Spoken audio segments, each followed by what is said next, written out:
Welcome to Social Justice Paladin, episode 19, My Military Career. Now, since you're coming in at the middle of the story, I suggest you watch episode 18 first before you start with this one. But this episode is about my first base, RAF Woodbridge, Bentwaters, which will be from October 1983 to August 1986. I won't lie, it was tough living overseas with a new family and first time away from home. I was fresh meat for older airmen to take advantage of. I got to England about a month before my wife and infant son, and the goal was for me to get an apartment and get a car before they arrived. So when one of the sergeants in our shop offered his apartment downtown, and he said he would sell me his car too, he was flying out in a couple of weeks, it sure sounded like a good deal. Unbeknownst to me, it was a good apartment for a single sergeant, not so good for a young family and a brand new airman. Plus, it was a little further away from base than I wanted to be, and the landlord was odd, to say the least. We got into the apartment at the beginning of the British winter, and it only had a coal furnace downstairs. And then I realized that the note that I'd signed for the car was for about half my paycheck for the entire first year. He really got me. Over time, I came short on payments, and rather than him trying to work things out, he went straight to my first sergeant that he knew personally. Well, of course, nobody wants to get in trouble in the first few months of a brand new job, but I was starting out badly. After another couple of run-ins with the landlord, he had pronounced himself legally dead, and so we could only pay in person and in cash, we decided to move on. I didn't feel safe keeping that much cash in the house when I was away at work so much. So we found another apartment, but this time 45 minutes away on the other side of the base. By this time, the first car had died well before the payments were finished, and then we had to scrape together enough money to buy a little Mini Cooper, the original design before they were bought out by BMW. And then there was a string of disposable cars after that until I bought the Blackbird.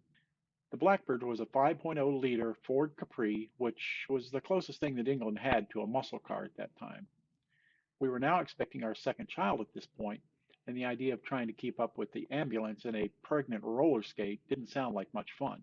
So I bought a faster car, and I named it the SR-71 Blackbird since the hospital was about an hour away at RF Mildenhall. One cloudy day, I was up underneath the Capri working on the clutch in a friend's driveway on base when my wife came out the front door and announced that it was time to go to the hospital. No, no, no, no, no, I cried. So I had to leave the Blackbird up on blocks, and she left in the ambulance, and I drove a beat up Mini a full hour at 45 miles an hour to the hospital, and I arrived just as our second child was being born. For 3 years, I worked out on the flight line in Rendlesham Forest in England. Most of the time, I worked swing shifts, evenings from 2 p.m. to 10 p.m. A few times we were deployed as a squadron to Germany in support of NATO. There were forward operating locations, or FOLs, where we worked alongside the Germans. And this was before the Berlin Wall fell, and the U.S. still had a huge commitment to protect Europe from the USSR. A lot of fun happened on deployments. Maybe I'll make a separate video about it at a later date. Toward the end of that 3 years in England, a couple of things happened. First, I applied for and was selected to return to Keesler, this time not as a student, but as an instructor. And second, I passed the PFE, or Professional Fitness Exam, and now I had a line number for Staff Sergeant E5. So my early promotion kind of went like this. I sewed on Senior Airman, or SRA, after 3 years time in service, automatic. I could legally test for my fourth stripe once I sewed on my third stripe, and I passed first try. So I went from Senior Airman to three-stripe Sergeant, which was Sergeant just before they retired that rank, because it was a rule that you were allowed to put on Sergeant the first month after you received your line number for 4 stripes. Are you confused yet? In other words, I went from a three-stripe Senior Airman E4 to Sergeant E4 and Staff Sergeant E5 in about 11 months. Sadly, I would stay a Staff Sergeant for the next 16 years due to a variety of circumstances.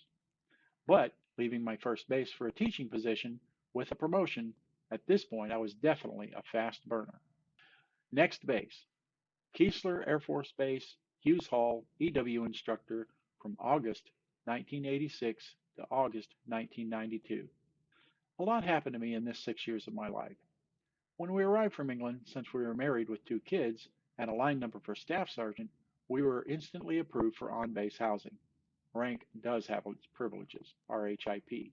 But something had changed between she and I. After almost 4 years in the military, I'd grown up fast. She, on the other hand, as it seemed to me at least, hadn't changed much from high school and college, nor did she need to. As a result, we had drifted apart. I won't point fingers to who is to blame. I think there was equal blame on both sides.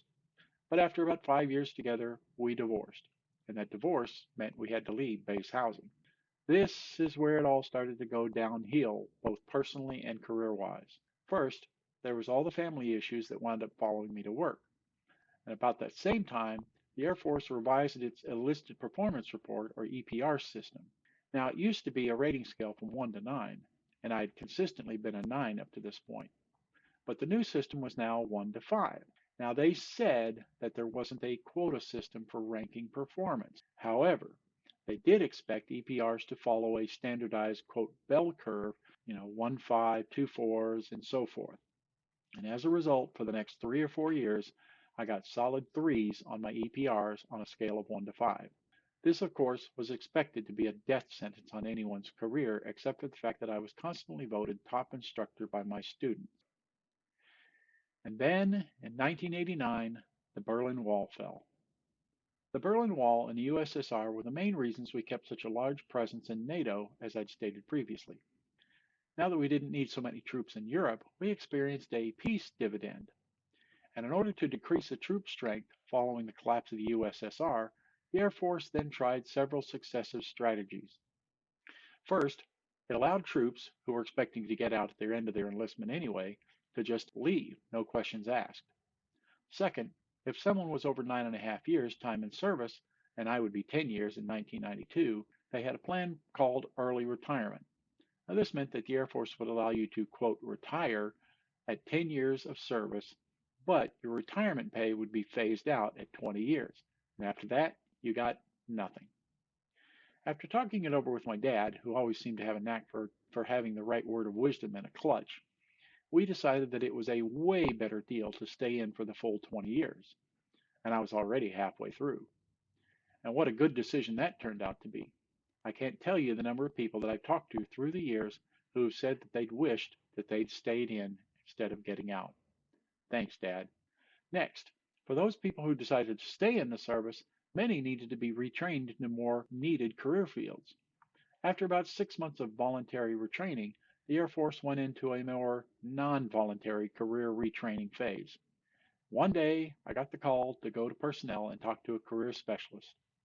I explained to them that I enjoyed teaching and I was an academic at heart, and please pick somebody else.